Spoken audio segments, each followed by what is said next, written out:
The story of King Clovis I, in my own words, 481 to 511. I am Clovis, king of the Franks, the first to unite my people under one crown and bring them into the light of Christianity. Born into a time of war and upheaval, I took up my father's mantle as ruler of the Salian Franks at the tender age of 15.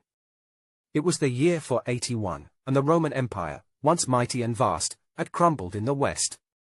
Opportunity lay before me, a land fractured into kingdoms ripe for conquest. From the start, I knew my destiny was to expand and solidify my rule. My first great victory came in 486 at the Battle of Soissons. Syagrius, the last vestige of Roman power in Gaul, stood in my way. With courage and the strength of my warriors, crushed his forces, claiming his territory as my own. This marked the beginning of my dream, a unified Frankish kingdom. My wife, Clotilde, would become a beacon in my life, though our early days together were fraught with conflict.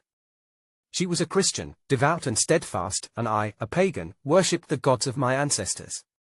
Yet her faith intrigued me, as did her quiet insistence that my victories and survival were signs of the one true God. I dismissed her at first but could not deny the seeds she planted in my heart. My conversion came during the Battle of Tolbiac in 496. Faced with certain defeat against the Alemanni, I prayed to Clotilde's God, promising to believe in him if he granted me victory.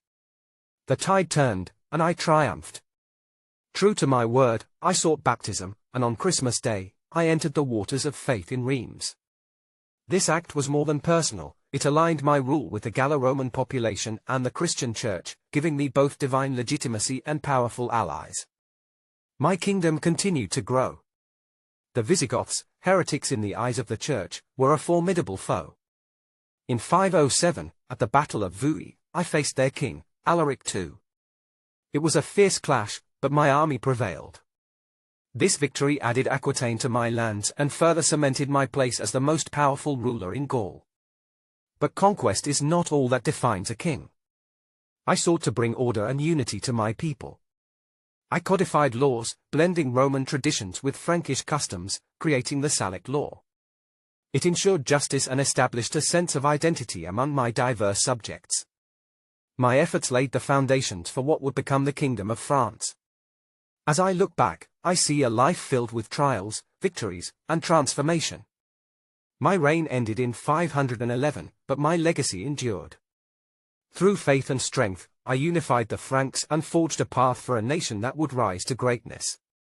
Though I have passed, my spirit lingers in the annals of history, a reminder of what one man, driven by destiny and belief, can achieve.